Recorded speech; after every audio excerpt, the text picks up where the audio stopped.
మిగతావన్నీ దాదాపు ఖరారైన స్థానాలుగానే కనిపిస్తున్నాయి. ఇక గుంటూరు విషయానికి వస్తే గుంటూరు జిల్లాలో మొత్తం 17 అసెంబ్లీ స్థానాలు ఉన్నాయి. చాలా కీలకమైన జిల్లా గుంటూరు. తెలుగుదేశం పార్టీ కొంత ఎక్కువ పట్టున్న జిల్లా కావడంతో ఇక్కడ అభ్యర్థులు ఎవరనేది మనం ఖచ్చితంగా మాట్లాడుకోవాలి. గుంటూరు జిల్లాలో మాచర్ల నుంచి అంజిరెడ్డి తెలుగుదేశం పార్టీ అభ్యర్థిగా దాదాపు రంగంలో ఉండబోతున్నారు.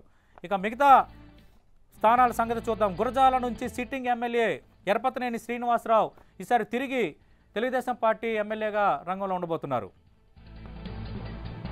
ఇక వినుకొండ నుంచి జీవి ఆంజనేయులు ఆల్రెడీ సిట్టింగ్ ఎమ్మెల్యేగా ఉన్నారు. జీవి ఆంజనేయులు పార్టీ జిల్లా అధ్యక్షుడు కూడా ఉన్నారు. జీవి ఆంజనేయులు ఈసారి తెలుగుదేశం పార్టీ అభ్యర్థిగా తిరిగి పోటీ చేయబోతున్నారు. రైట్. స్పీకర్గా ఉన్న కోడెల శివప్రసాదరావు సత్తెనపల్లి నుంచి తిరిగి ఎమ్మెల్యే అభ్యర్థిగా తెలుగుదేశం పార్టీ తరఫున పోటీ చేయబోతున్నారు.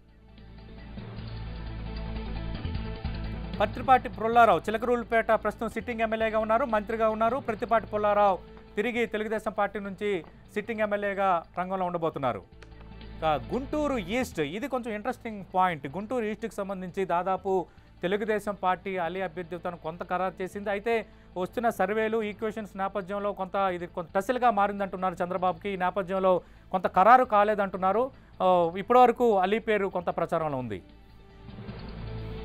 ఇక పత్తిపాటి నుంచి రామాంజనేయులు దాదాపు ఖరారు అయ్యారంటున్నారు. పత్తిపాటి నుంచి రామాంజనేయులు ఈసారి ఎమ్మెల్యే అభ్యర్థిగా రంగంలో ఉండబోతున్నారు. రైట్. బాపట్ల చాలా కీలక నియోజకవర్గం. బాపట్ల నుంచి అన్నం సతీష్ రంగంలో ఉండబోతున్నారు. ఎప్పటి నుంచో తెలుగుదేశం పార్టీ సీనియర్ నేతగా అన్నం సతీష్ ఉన్నారు. దాదాపు ఆయన అభ్యర్థిత్వాన్ని చంద్రబాబు నాయుడు ఖరారు చేశారంటున్నారు. ప్రకాశం జిల్లా అయిపోయింది. ఇప్పుడు గుంటూరు జిల్లాలో అభ్యర్థులు ఎవరైనా దానిపై మనం మాట్లాడుకుంటున్నాం.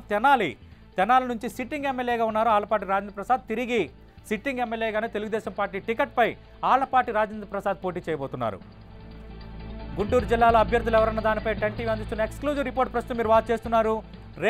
రేపల్లెలో అనగాని సత్యప్రసాద్ ప్రస్తుతం ఇప్పుడు తెలుగుదేశం పార్టీ నుంచి ఎమ్మెల్యేగా పోటీ చేయబోతున్నారు.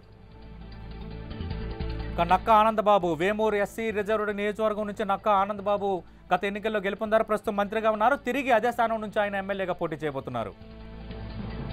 ధూళిపాల నరేంద్ర కుమార్ మనం ఇందాక మాట్లాడుకున్నాం. తెలుగుదేశం పార్టీలో ఉన్న అతి కొద్ది మంది టాప్ స్పోక్స్ పర్సన్లో ధూళిపాల నరేంద్ర కుమార్ ఒకరు. పొన్నూరు సిట్టింగ్ ఎమ్మెల్యేగా ఉన్నారు. తిరిగి పొన్నూరు నుంచే ఎమ్మెల్యే అభ్యర్థిగా రంగంలో ఉండబోతున్నారు. రైట్. ఎం హనుమంతరావు రాజశేఖర రెడ్డి కేబినెట్లో మంత్రిగా పనిచేశారు. తర్వాత తెలుగుదేశం పార్టీలో ఉన్నారు. మంగళగిరికి సంబంధించి సిట్టింగ్ ఎమ్మెల్యేగా లేరు. గత ఎన్నికల్లో ఓడిపోయారు. ఈసారి మంగళగిరి నుంచి ఎం హనుమంతరావు అభ్యర్థిగా పోటీ చేయబోతున్నారు. ఇక పెదకూరపాడుకు సంబంధించి కొమ్మలపాటి శ్రీధర్ చాలా కీలకంగా ఉన్నారు. కొమ్మలపాటి శ్రీధర్ ఈసారి రంగంలో ఉండబోతున్నారు. గత ఎన్నికల్లో ఓడిపోయారు. ఈసారి తన అదృష్టాన్ని పరీక్షించుకోబోతున్నారు. గుంటూరు జిల్లాకు సంబంధించి టస్లో ఉన్న నియోజకవర్గం తాడికొండలో డొక్కా మాణిక్యవర ప్రసాద్ మాజీ మంత్రి ప్రస్తుతం ఎమ్మెల్సీగా ఉన్నారు. అలాగే రామాంజనేయులు వీళ్ళిద్దరి మధ్య కొంత పోటీ నెలకొన్న నేపథ్యంలో ఎవరి వైపు మొగ్గు చూపుతారు చంద్రబాబు అనేది మనకి కొద్ది రోజుల్లో స్పష్టత వచ్చే అవకాశం అయితే కనిపిస్తోంది గుంటూరు జిల్లాకు సంబంధించి. ఇక నరసారావుపేట కూడా చాలా కీలక నియోజకవర్గం. కోడెల శివరాం స్పీకర్ కోడెల శివప్రసాదరావు తనయుడు కోడెల శివరాం ఈసారి నరసారావుపేట టికెట్ అడుగుతున్నారు. అలాగే రాయపాటి శ్రీనివాస్ సోదరుడు రాయపాటి రంగబాబు కూడా టికెట్ ఆశిస్తున్నారు. వీళ్ళిద్దరిలో ఎవరి వైపు చంద్రబాబు మొగ్గు చూపుతారనేది చాలా కీలకంగా మారింది.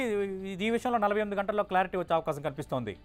ఇక గుంటూరు వెస్ట్కి సంబంధించి కోవెలమూడి నాని ఉమాశంకర్ వీళ్ళిద్దరి మధ్య కొంత పోటీ నెలకొంది. అయితే కోవెలమూడి నాని వైపు చంద్రబాబు మొగ్గు చూపుతున్నట్లుగా సమాచారం అందుతోంది. గుంటూరు వెస్ట్కి సంబంధించి వీళ్ళిద్దరిలో ఒకరు ఖరారయ్యే అవకాశం చాలా స్పష్టంగా కనిపిస్తోంది.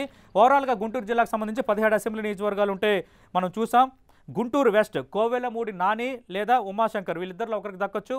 అలాగే తాడికొండకు సంబంధించి డొక్కా మాణిక్యవర ప్రసాద్ లేదా రామాంజనేయులు వీళ్ళిద్దరిలో ఒకరికి చోటు దక్కే అవకాశం చాలా స్పష్టంగా కనిపిస్తోంది అభ్యర్థుల జాబితాలో.